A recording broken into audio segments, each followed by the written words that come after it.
We're talking to Colonel JWilson, who is the commander of the 790 Detachment at Tennessee State University. And of course, Colonel Wilson, before we had our commercial break, we promised that we'd give you an opportunity to talk about your students. But at the same time, we also understand that you've got a good program of keys to success that you generally deal with them. Let's talk about that, give you an opportunity to talk about what All right.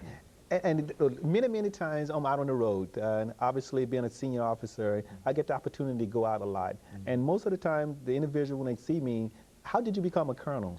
And okay, what did it take? How did you get there? So I started thinking about it, and I said, you know, what are those successes, keys, or elements that got me to where I am? And I thought about it, and I came up with an acronym. You know, in the military, we always come up with an acronym. So I'm gonna throw this acronym out to you, but I'm gonna explain what it means. The acronym is I care. I care. I-C-A-R-E. I-C-A-R-E.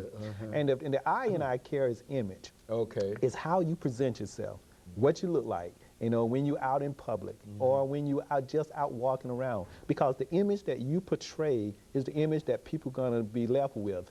And I tell them, as an Air Force officer, when you walk outside that door, you represent the United States Air Force. You do not represent who you are, you represent the Air Force. And as a result, the image you portray to the American people, that is the image that they keep in their mind. So image is important. And the A in I care is attitude. Okay, and now let's back up one. C. Okay, commitment. You got to be committed. Because in my business that we're in, if you're not committed, then someone could die, or the taxpayers' money could be misused, or that you're in it for the wrong reason. So commitment is very important in my mind for anything that we do in the United States military service together. And A is for attitude.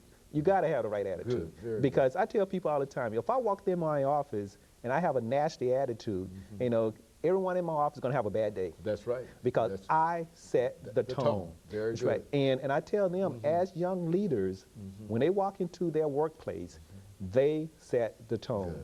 And so attitude is very important. And the R is responsibility. Do not shuck your responsibility. And I often give examples. You know, if the boss calls you in and say, you know what, in your section, this went wrong.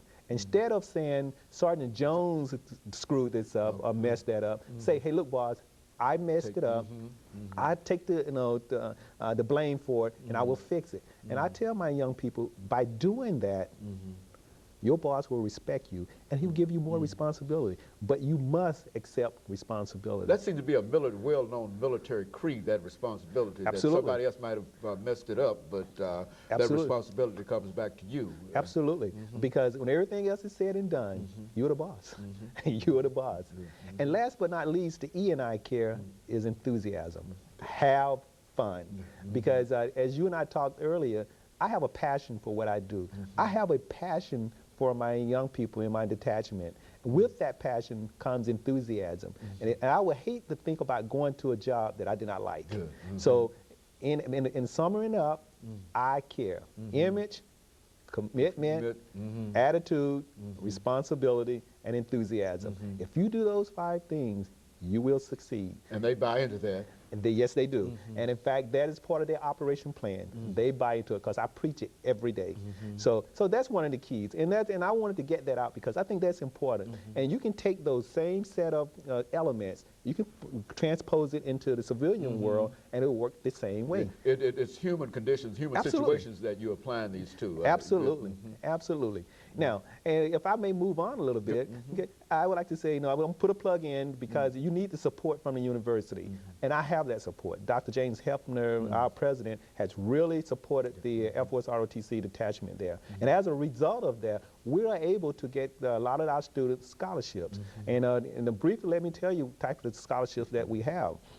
Well, for high school seniors, we have 4-year scholarship that they can apply for. All they have to do is go to the website. They can go out there and they can do the application, you know, and then they'll come in for an interview. In fact, we are in the process of interviewing young high school students right now. Once they go through the interview, then they will meet a board, in which I will be sitting on one later on this month, and then we will find out what students going to get scholarships. Now, suppose you're in college. Then what? No problem. Some of the things that you got to do. You got to be a full-time student. You got to maintain at least a 2.5. and you got to be able to pass a fitness test. We call it a PFT, physical fitness test, and that's running the 2 miles and doing push-ups and sit-ups. Then you got to pass the Air Force Officer Qualifying Test, and you put all that together, you qualify for a scholarship. And we have a 3-year, 2-year scholarships. And also, because we're a historical black university, we have a scholarship that I can give minority students there at Tennessee State University. And all they have to do is meet those criteria, then they too can get a scholarship. But one thing that I'm finding a little difficult to do is trying to attract our kids into the program. I think there's a misnomer somewhere because most of the folks that we talk to only had parents, grandparents who were enlisted, so they never thought about the officers' side of the house. And they all think about the Army. When they talk about, oh, I want to be in the Army, I don't want to go out and do this.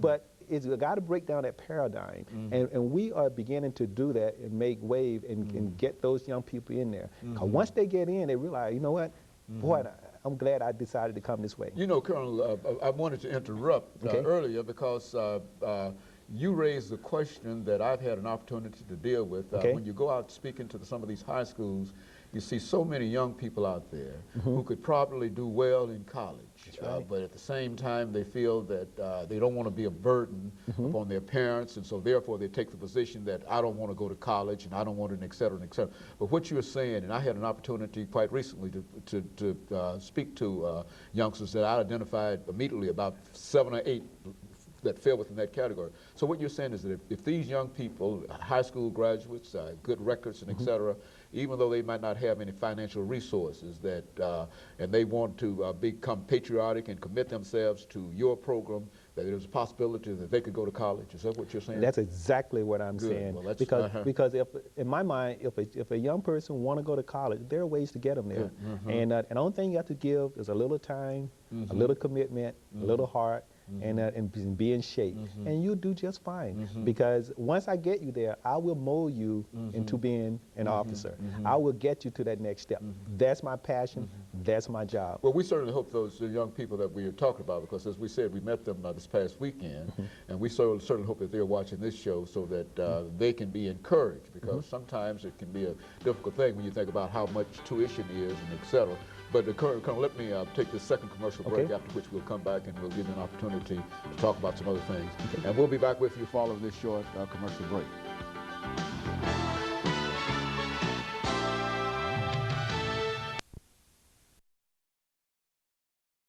We're talking to Colonel